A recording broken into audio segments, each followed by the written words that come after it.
بسم اللہ الرحمن الرحیم۔ ساول وائس میں خوش آمدید۔ آج میں مفید قسم کے ٹوٹکے لے کر آپ کی خدمت میں حاضر ہوا ہوں۔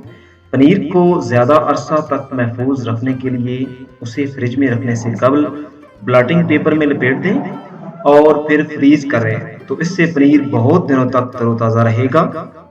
ہر خاتون کی یہی خواہش ہوتی ہے کہ وہ ہر وقت خوش و خرم اور تازہ دم دکھائی دے، اس کے چہرے پر تھکان نظر نہ آئے۔ اس لیے دن میں 2 یا 3 بار تازہ لیموں کا عرق نصف گھنٹے تک لگائے رکھنے کے بعد چہرہ اچھے صابن اور تازہ پانی سے دھونے سے چہرہ ہر وقت تر و تازہ نظر آئے گا۔ باسی چاولوں کو تازہ بنانے کے لیے ان چاولوں کو فریج میں محفوظ کر لیجئے۔ جب دوبارہ چاول بنانے ہوں تو ان باسی چاولوں کو تازہ چاولوں میں اس وقت ملا دیں جب تازہ چاول آدھے پکے ہوئے ہوں۔ انہیں تازہ چاولوں کے ہمراہ کچھ دیر کے لیے ابالیں اور بقایا پانی چھان کر نکال دیں۔ باسی چاول بالکل تازہ پکے ہوئے چاولوں کا ذائقہ دیں گے۔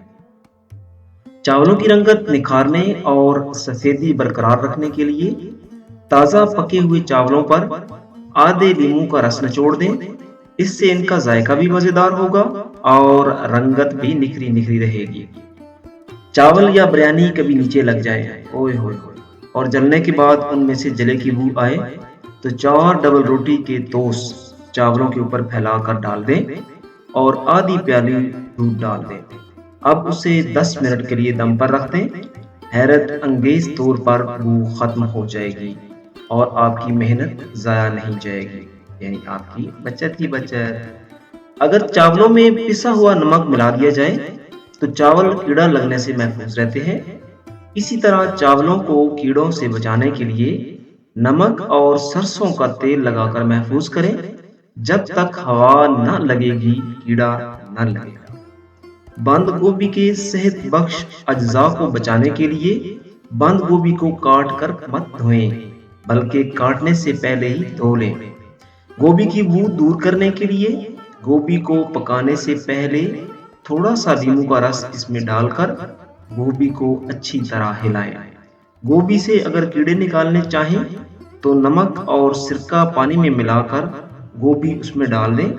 1 گھنٹہ بعد کیڑے خود بخود پانی کی اوپری سطح پر آ جائیں گے۔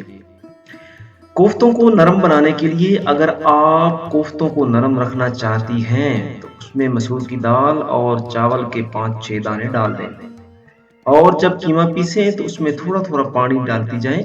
کوفتے بالکل نرم بنیں گے۔ اگر آپ زیادہ تیز مرچ نہ کھاتے ہوں اور سالن میں رنگ بھی تیز لانا چاہ رہے ہوں تو 2 عدد سرخ ثابت مرچیں لیں، انہیں چیر کر درمیان میں سے بیج نکال لیں۔ فرائی پین میں انہیں ڈال کر تھوڑا سا پانی اور آدھا چائے کا چمچہ سفید سرکہ شامل کر کے ابال لیں، پھر پیس کر پکتے ہوئے سالن میں ڈال دیں۔ رنگ بہت خوبصورت ہو جائے گا۔ اگر آپ تربوز کے چھلکے سکھا کر انہیں پیس کر محفوظ کر لیں تو یہ نہایت کارآمد چیز ثابت ہوگی۔ آپ دالیں پکاتے وقت گلانے کے لیے ان میں سوڈا بائی کاربونیٹ ڈالنے کی بجائے تربوز کے چھلکوں کا پاؤڈر استعمال کر سکتی ہیں۔ یہ نہ صرف مفید ثابت ہوں گے بلکہ ہر قسم کے مضرات سے بھی پاک ہوں گے۔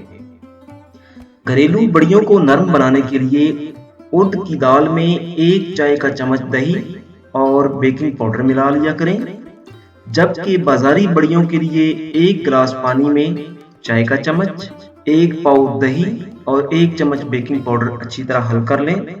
اب بڑیوں کو اس محلول میں ڈبو کر گھنٹہ بھر کے لیے چھوڑ دیں۔ جب وہ تمام محلول چوس جائیں تو نکال کر خشک کر لیں۔ بڑیاں خشک ہونے کے بعد بھی نرم رہیں گی۔ اگر میری ویڈیو اچھی لگے تو لائک اور شیئر کریں، اور اگر میرے چینل کو سبسکرائب نہیں کیا تو پلیز میرے چینل کو سبسکرائب کر دیں اور بیل آئیکن لازمی پریس کریں، اس سے میری ہر نئی آنے والی ویڈیو آپ سب سے پہلے دیکھیں گی۔ ایک نئی ویڈیو کے ساتھ آپ کی خدمت میں حاضر ہوں گے، تب تک کے لیے اللہ حافظ۔